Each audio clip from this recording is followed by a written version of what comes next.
So my name is Kelsey Bourque. I'm a customer marketing manager at Adobe. I've been with Adobe for about 2 years now through the Marketo acquisition in 2019. Outside of work, however, I am the youngest of 7 children. So this picture you can see on my screen is my big, crazy family. And if you see a couple of attendees with my same last name, I blame lockdown because these conferences are all virtual, so I could have my cheering squad join me today. I'm sure like many of you, this year with quarantine has prompted many new skills or hidden talents, one of which for me, I'm now a self-proclaimed aspiring quarantine yogi. I'm on my 133rd consecutive day of yoga, which actually saying out loud and keeping track of the days like that does seem a little depressing, but we're doing it. And then lastly, I am an avid documentary enthusiast. So I want this to be as interactive as possible. You guys send your documentary recommendations in the chat. All right, let's jump right in. So here are my session takeaways, or the reasons that you all are here. What I'm going to be covering today is the Marketo User Group Program and the framework that my team has built there. So where it was in the past, where it is currently, and how we're currently measuring success with Bevy and our Adobe Advocate score. And then lastly, I want to discuss how this framework is really shaping the future of user groups within Adobe. And something that you're going to leave with and something to keep in mind is that the tips and tricks that I provide during this session are not exclusively applied to just a user group framework, but really can be helpful for any kind of post-purchase community program. So through the session, I really do hope to give you guys the tools to build a first-class framework for a post-purchase customer program, the understanding of how to build and grow your programs in partnership with your customers. So building alongside your customers, as my title suggests, and then leaving any time to answer some questions that you guys have. All right, so the Marketo User Group Program in the past, and I'll refer to this as the MUG program. So something to note is that this program has existed well before my time at Marketo and subsequently Adobe.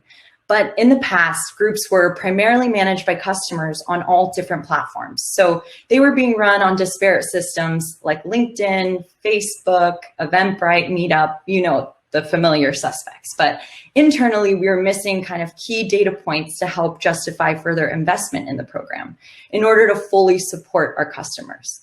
So sort of like a domino effect, with disparate systems comes a key lack of metrics, which we call manual data. So we didn't have certain information readily available, like which customers were engaging in these user groups, how many chapters were out there that were actually active, and which topics were top of mind for our users. So these are all critical data points and looks under the hood that leadership kept asking for, but we couldn't necessarily provide on a silver platter immediately. It was really a very manual process because these groups had been running for so long on so many different platforms. So if you can probably tell, if you can't accurately depict how your program is good for the business, then you don't always get the resources you need to further invest in that program. And then lastly, there were no formal rules of engagement. So customers were running groups, which was awesome. And we were hearing that they were going on in different parts of the country or different parts of the world. But we were also hearing that maybe some customers would be barred from joining the specific user groups. So at the heart of a program like this, you want to clearly and fervently encourage inclusion for all customers, even if they are potentially competitors. So my team needed to create and cement some rules of engagement, which now we refer to as our program charter. So with all of this being said, and I know this is a lot of information, what we did know was that these customers that were running these user groups were passionate, committed, and enthusiastic brand ambassadors. And they were willing to discuss Marketo on a monthly basis outside of their day job, which is pretty much every company's dream, right? So we knew that these were people that definitely deserved to be supported and recognized for their work. And I think that this is often a huge missed opportunity that a lot of companies have actually. So they know that customers are out there, but they don't really feel the need to intervene per se, and they don't want to play big brother. But I think there's a delicate balance of not being big brother, but also supporting them. So the most important aspect of shaping a framework for the program that we know today for mugs, for me, it was taking time to sit down with the customers that were actually running these user groups and absorbing as much information as possible. They were the subject matter experts and I was just there to learn. So within my first 30 days at Marketo, my goals were to identify how these groups were structured, how many were out there, what systems they were leveraging, and really where they needed support from us within Marketo. And in conducting these conversations, there arose 3 common themes. So customers were saying that they needed a way to tap into our internal database of users to further promote their chapters. They were using their own social networks and outreach, which is great and definitely a key part of building something like this. But they needed to go a little bit beyond that and beyond their personal network and let other Marketo users know that they're out there.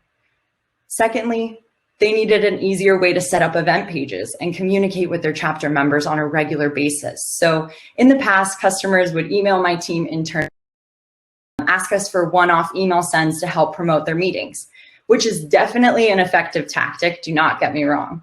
But that's when the number of user group meetings are minimal, and it's a good problem to have that we were averaging over 30 user group meetings a month. So to send these individual emails out per chapter could eventually promote or delay the promotion cycle. And then in general, it just got very messy and it prevented scale later down the line. So we needed an automated way to reach our user group members, but also leverage our database within Marketo. And then thirdly, they just needed more support and buy-in from our team in Marketo. They wanted to get to know us and they needed support from a program owner and a go-to person who could help them with sourcing speakers, connecting them to the product team, and overall just being informed of upcoming events that Marketo was hosting. So they needed consistency and a way to show that yes, they might be customer-led groups, but they do have a brand and a group identity. Okay. So this one, I'm always a little bit reluctant to include this photo, but it's kind of an internal joke. So I went for it. You know, this is a community conference and we're all community people. So internally, I'm known as the mother of mugs. And that's really because I'm always the voice for this program and I'm pushing for more resources and investments. And internally, if anyone ever has questions or needs access to our mug leaders, they know who they have to go through first. So I'm very protective over my mug leaders, and that's kind of where the name was coined. But basically, from the feedback derived during my listening tour, we took that information and we set up the framework for the user group program that we all know today. So taking those common threads from the customers, I started investigating different systems that I thought could help centralize the program. And in 2019, in partnership with Bevy and their amazing team over there, and the support from leadership within Marketo, who totally had my back and said, you know, this is something that we need to do and implement, we had a pilot launch. So instead of just going out the gate with onboarding all of our user group chapters, we set up a pilot with 25 of our most engaged chapters. And we worked with our customers to set up our Bevy instance in a way that could fit them and our use case.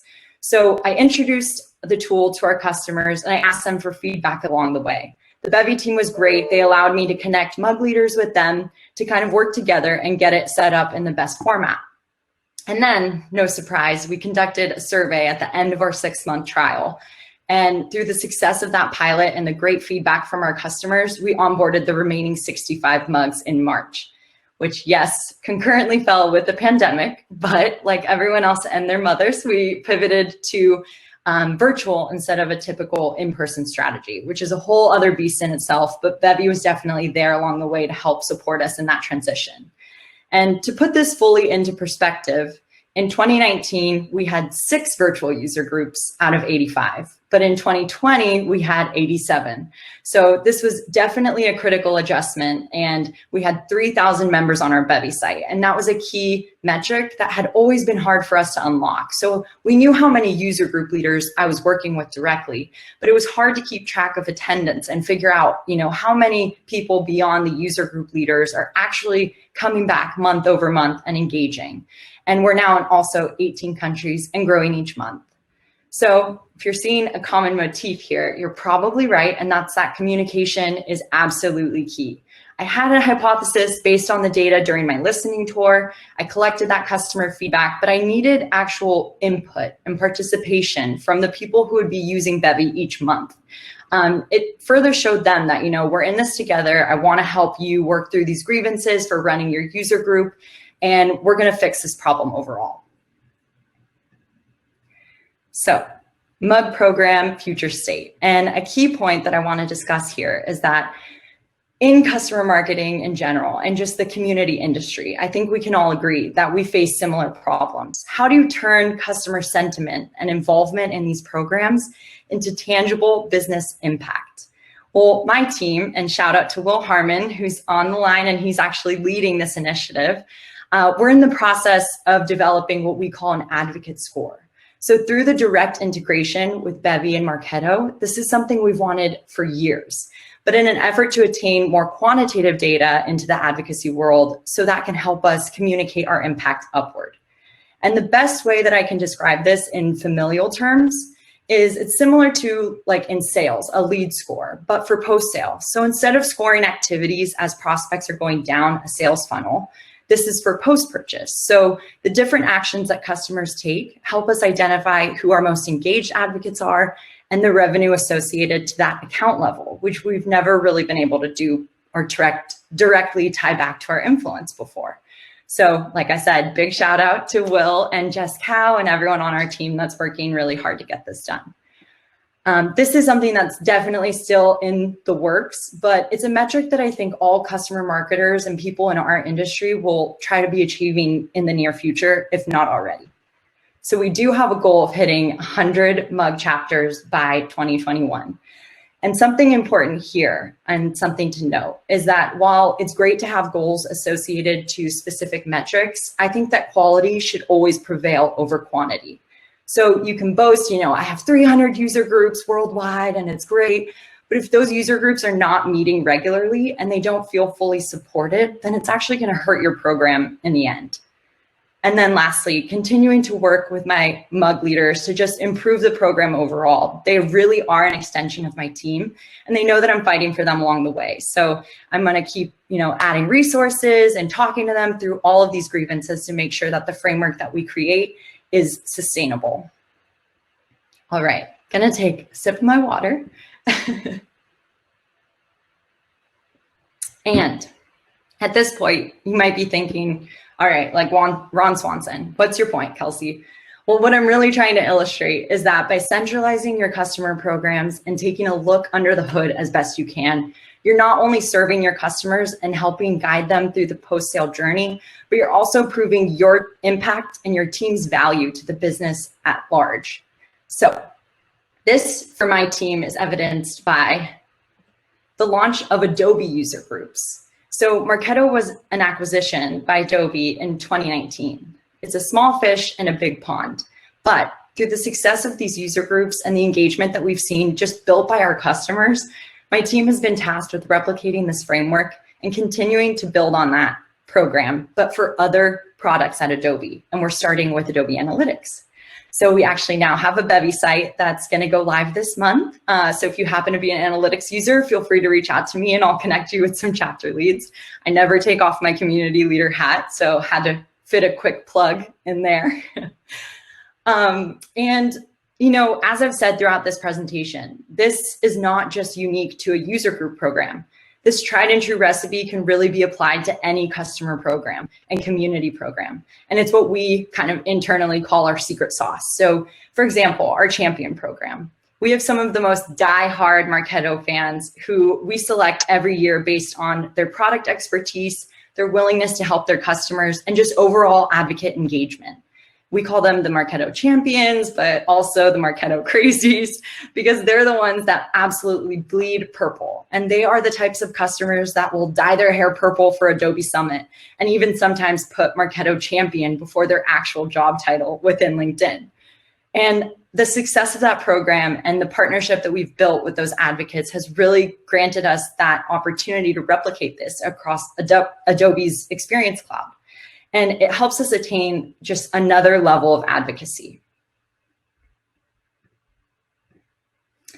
All right, so all in all, if you can leave my session here today with 3 key takeaways to help you improve your overall customer communities and programs at your company. Number 1, and bear with me here, because I know this might sound a little cliche and probably overstated, but there's a reason for that. It's to remember to talk to your customers. There are people behind these processes, and building a user group program or any customer program for that matter without actually speaking to those that are going to be leading and engaging in the program is like baking a cake for your friend without knowing what flavor they'll enjoy most. The cake might be delicious, yes, and they'll appreciate your gesture, but long-term, are they going to keep coming back for more cake? Are they going to tell their friends about it? So lean on your customers, form that partnership, ask for their input, find out what their favorite flavor is. Ultimately, they are your boots on the ground, and you should always have a transparent relationship with them. Secondly, identify areas of growth. So use that conversation from my first point and rely on that feedback to directly influence your program structure. So by hearing negative feedback about the program that you're currently running, I would argue that's the most impactful way to change your program. Negative feedback is better than positive feedback. As a program manager, we're often way too close to our project. You kind of see it as your baby, and having someone tell you what you're missing and what your blind spots are is key. For me, this is in the form of a biannual health check survey that gets sent to all of my user group leaders. But throughout the year, I do want to make sure that my door is always open so that they can come to me with questions or concerns. And then lastly, and probably my favorite point, always be an advocate. Channel your inner Khaleesi, your mother of mugs. There can and will be people that don't fully understand the value of a post-purchase customer program and the communities that we build along with it. So always make sure to be the voice for your customer internally, educate stakeholders, bring them the awesome work that your customers are doing, and give your customers that stage to say, this is everything that they're doing for our company, and just continue to push for more resources and investments in those customer programs. All right, so just talking for quite some time, and I definitely wanted to leave some time for questions. So Seppi, if you want to help moderate, I don't know how this typically will go. Definitely. All right, great. Another virtual round of applause there, guys. Show us in the chat some of those hand clapping emojis there. Let Kelsey know how much you love this incredible presentation. And now we're going to take some of your questions. So I see there already are some questions in the Q&A box. If you have any, please don't be shy. Drop them in there and hopefully we can get to them. Yes, I'm seeing the love come in, Kelsey. Great session. Great presentation, inspiring me to take steps in my own community. Love it. Great. All right, so let's hop on. The first question here is from, oh, there's a lot of questions. Okay, Marissa says, do you have a community platform that works alongside Bevy? Would this program be possible without the technology? Yes, no, that's a great question. And before we launched Bevy in 2019, we were primarily running these user groups within Marketo community. And it definitely served a purpose. It was a great way for people to engage in conversations beyond the user group. So posting questions and answers and forums, and also just content, typically as a user community would have. So it was great, but in terms of event pages and other things like that, I think our user group leaders, that's where they were expressing those grievances and saying, you know, beyond just community and being able to post questions and answers, we want an event RSVP form. We want to be able to centralize it so everyone knows, okay, if you're going for a user group, you go to this Bevy site. But the two do work really well in tandem with one another, and we still use our Marketo platform to facilitate those offline conversations, offline of the user group. Great. All right. Next question is from Bobby. Bobby says, what are you factoring in your Engage Advocate score? Yeah, that's also a great question. And like I said, this is still very much in the process of being built out. But my team sat down and we have a variety of different advocacy programs within our larger Advocate Nation, which is what we call our advocacy suite of programs. So for example, speaking at a user group would be weighted differently than attending a user group. And attending a user group would be weighted differently than answering a question in community. So it would be different acts of advocacy, as we called them, and we weighted each one to say, okay, this one would take a really engaged advocate.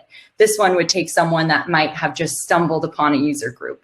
And that's how we weigh the differences. So definitely our more high touch programs, such as the Marketo Champion program, our Fearless 50, which is kind of the future CMO program that we run. Those are weighted a little bit more heavily than, say, someone just attending a user group.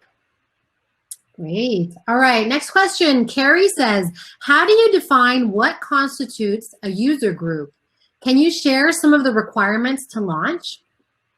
Yeah, no, that's a great question. So for us, user groups are customer-led meetups intended to help customers meet one another, network, share best practices and ideas.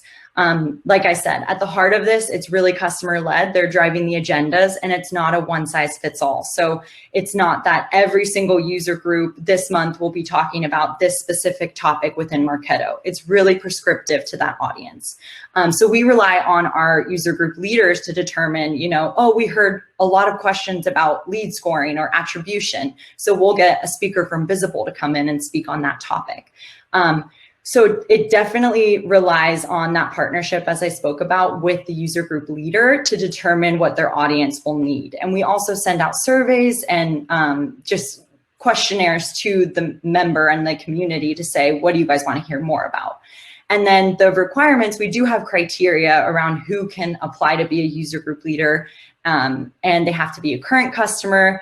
They have to be located, well, previously when it was in person, they have to be located in the regional city that they're starting their group. Now we're adjusting that a bit for this virtual landscape, but there's a lot of different criteria that goes into it. Great. All right. We have time for a few more questions here. So Bobby has another question. For your champion program, how do you identify them? Do they apply or do they have to be known to you? Yep, another great question. So we do have an application process that's fully vetted by our team and other internal stakeholders. So I think that's also a key part in this is getting buy-in from higher ups in the company to say, this program is very impactful and we'd love to kind of, in partnership with you, review these applications. So that's one way. It's just a typical application process. Second way is referrals. So we do rely on our customers that are currently engaging in the programs to say, oh, I have a great candidate for a Marketo champion next year, and they're going to be totally engaged and they'll help. So we work that way. And then also internally with CSMs, customer success managers, they'll suggest different customers that they think would be great candidates for the program as well. So a little mix of all of those. Thank you. All right. Paola has a question. The groups that you made were defined by you or by your customer? So I think, are you saying just in general, I'm guessing the user groups that are currently out there. So those 87 user groups. So that was not defined by me. That was groups that were either already running before my time at Marketo. When I joined in 2019, they were around 60. And then now we're at 87. So I've worked we have an interest form and people can submit interest and say, hey, I've been meeting with people in my area and we just had someone submit from Hungary and they'd love to start a Marketo user group in Hungary and have it be officially supported by Marketo. So in that process, I'll discuss, what the requirements are, what the rules of engagement, what I touched upon earlier in the presentation is our formalized program charter. And I'll walk them through the requirements there. And if they think that they have a minimum of about 10 people that will meet regularly, then we'll give them access to our Bevy Labs account and onboard them and train them on how to be a user group leader. Great. And our last question here is from Beverly. Beverly asks, what's an example of negative feedback that you all turned into a positive? Wow, this is a great one.